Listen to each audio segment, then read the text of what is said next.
Mga kabida, isang magandang oras sa lahat at welcome po sa aking channel. Ito po, binawi po ng Presidential Communications Office po mga kabida, ano? Ito pong kanila pong naunang utos, address po ito sa management po ng Net25 mga kabida, na palitan na po ito pong si Miss Eden Santos bilang kanila pong beat reporter po dyan sa Malacanang Palace, mga kabida. Ang rason na ginamit po nila dahil lumabag do itong si Miss Eden Santos sa coverage protocols diyan po sa Malacanang sa mga events kung saan po ay mismo ang pangulo ang andon mga kabida So dahil dito umani po ito ng samot-saring reactions mula sa hanay po ng media at maging sa publiko po mga kabida, kasi ang tingin po nila parang curtailment po ng freedom of the press, ang ginawa po ng PCO dito. Okay? So, sa bagong pamunuan po ng Presidential Communications Office, sa pangunguna po ng kanilang bagong kalihim na si Secretary Dave Gomez, binawi po nila ito pong naunang hiling po ng PCO sa Net25. Kasi ang rason dito daw mga kabida ni Mr. Gomez o ni Secretary Gomez, pagmamalabis daw ito o overreach na raw mga kabida itong ginawa po ng Presidential Communications Office. Ito, babasahin ko lang po ito pong balita mula sa ang balita ngayon mga kabida Ito, ang kanila pong headline mga kabida. PCO binawi ang utos laban kay Eden Santos. Ayan. Eden Santos ng Net25 mananatili sa Malacanang beat matapos bawiin ng PCO ang dating hiling na alisin ang reporter. Sinabing overreach ito ayon kay bagong PCO Secretary Dave Gomez. Ayon kay Gomez, kinikilala nilang ito'y naging isang overreach o lampas na sa dapat saklaw ng kanilang kapangyarihan. Sa halip na pagpapalit, iginiit ng PCO na ang dapat unahin ay ang maayos na pagsunod sa protocols para sa media coverage sa palasyo.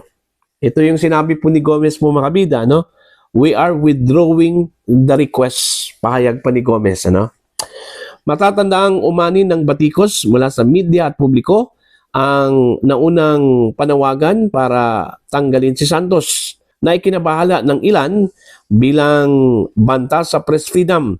Sa bagong pahayag, tila naghahabol ng linaw at pagsasaayos ang PCO sa harap ng kontrobersiya. Ayun. So binawi po mga kabida at sinabi po ni Secretary Dave Gomez na overreach. Anong ibig po sabihin ng overreach? Pagmamalabis po mga kabida. Hindi na raw saklaw ng kapangyarihan po ng PCO yung kanilang pong ginawa, pero ginawa pa rin, Okay? Pero lilinawin lang po natin, ito po ay ginawa, mga kabida, sa ilalim pa po ng dating kalihim po ng PCO na si Jay Ruiz, Okay? Pero ito po ay binawi po ngayon sa bagong leadership po ng PCO po, mga kabida. Okay? Tama naman po, Kasi nung ginawa po nila yon, nung nagpadala po sila ng sulat, mga kabida, sa management po ng Net25, talagang marami hong nag-react po doon, Kahit na po yung mga miyembro po ng Malacanang Press Corps po, mga kabida, nag-react po doon, Kasi yun nga, yung tingin po nila, parang banta po ito sa press freedom, Parang gusto ko nilang kitilin, mga kabida, yung discretion po makabida ng management kung sino yung ipapadala po nila na beat reporter po nila sa Malacanang Palace po makabida. Hindi po sila pwedeng hindi po pwedeng ang palasyo po ng Malacanang ang magpasya kung sino yung ipapadala ng media management po dyan mga kabida, Kasi ang kinalabasan po dyan mga kabida, curtailment na po yan, Okay, kung sila po yung magpasya po kung sinong ipapadala dyan ng isang media company, So actually, yung sulat, inappropriate yun mga kabida para sa akin po.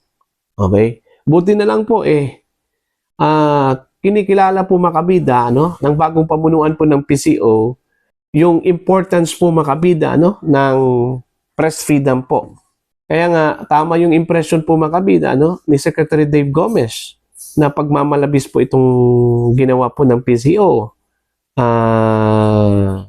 sa ilalim ho ng kanyang predecessor po mga kabida. Okay? Kasi unang-una po, ang hinala po ng lahat, ano, kung bakit tinanggal po si Miss Eden Santos dyan sa Malacanang, ay hindi ho dahil dun sa paglabag ho niya sa protocol. Kasi kung tutuusin, simple lang po yun eh. Pwede naman pong pag-usapan yun, ano, mga kabida.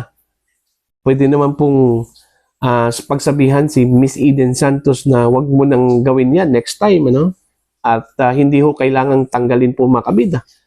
Eh, ang duda po, baka dahil ho daw sa girian, ano, sa pagitan po ni Miss Eden Santos at Undersecretary Claire Castro. Kasi may mga instances kasi mga kabida na nalalagay ho sa alanganin ito pong si Yusek Castro every time may tanong po itong si Miss Eden Santos, ano? Kumbaga, dahil sa kanyang matatalim po ng mga tanong, naiipit po sometimes ito pong si Undersecretary Claire Castro, ano, na sumagot doon po sa mga tanong po ni Miss Eden Santos. Kaya nga, yun yung isa po sa nakita ko mga kabida ng ilan, no? Lalong-lalo na po sa hanay po ng media, dahil sa medyo na-corner po ito pong si Undersecretary Claire Castro ni Miss Eden Santos. Kaya siguro napahiya. At yun yung possible na naging dahilan, ano, mga kabida, doon po sa pag-request po ng PCO sa media company ng Net25, ano, na tanggalin ito pong si Miss Eden Santos bilang beat reporter po ng Malacanang Palace, mga kabida. Okay? So, yun po. Lesson learned po yan, actually, no? Para ho kay Undersecretary Claire Castro po, mga kabida. So, ang ibig sabihin, pagkaharap po niya yung mga miyembro po ng Malacanang Press Corps po, mga kabida, dapat handa na po ito pong si Yusek Castro. Okay? Dapat well-researched po, ano? At well-informed mula sa mga ganap po ng Pangulo, ano? Para po, mga kabida, every time may question, may tanong, handa po niyang sagutin po yun, ano? At pangalawa po, dapat marunong po siyang mag-anticipate po ng mga tanong. Okay? Yung posibilidad na pwede hong itanong po ng mga media po, mga kabida, dapat marunong po siya dyan. Okay? Kaso lang po hindi kasi ito media personality mga kabida. Hindi po ito typical na media personality na magaling ho tanong at saka magaling sumagot, ano, mga kabida. Yun yung disadvantage pag hindi ka media personality, ano. Although sinasabi po nila, nag-a-anchor man po itong si Attorney Claire Castro po, mga kabida, no? Bago po siya naging PCO Undersecretary. Oo nga. Okay? Andun siya. Okay? Kabilang po siya sa mga personnel po ng radio station po, ano? Pero hindi po siya ganun ka well-trained pagdating ho, mga kabida, sa trabaho po ng media. Ano? Okay? Hindi siya dumaan maging reporter. Hindi po siya dumaan para maging isang writer, ano? 'Di ba? Kaya nga yun yung disadvantage. Hindi ho katulad po dun ho sa mga sanay na po, ano, sa trabaho. Okay? At ilalagay diyan sa Presidential Communications Office. Katulad po ni Mr. Dave Gomez. Dating reporter po yan ng Malacanang Palace, mga kabida. Representing the Philippine Star, ano? Dati.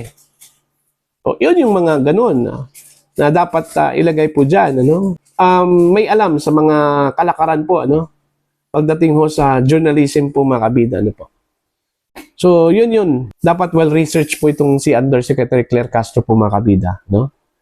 Every time na humarap po siya sa Malacanang Press Corps para hindi ho mabutata. Okay? Every time may mga tanong, ano? Hindi lang po kay Miss Eden Santos, kundi sa iba pang mga miyembro po ng Malacanang Press Corps, ano? Okay? So, good yung desisyon ng PCO. Ibinalik si Miss Eden Santos, ano? Mga kabida. At buti na lang po, nirecognize po ng in-acknowledge po ng PCO, na pagmamalabis talaga yung ginawa po ng PCO dati, nung nagpadala po sila ng sulat. Actually, sa tingin ko po, inappropriate po yun, mga kabida. Yung ginawa po ng PCO, inappropriate po yun.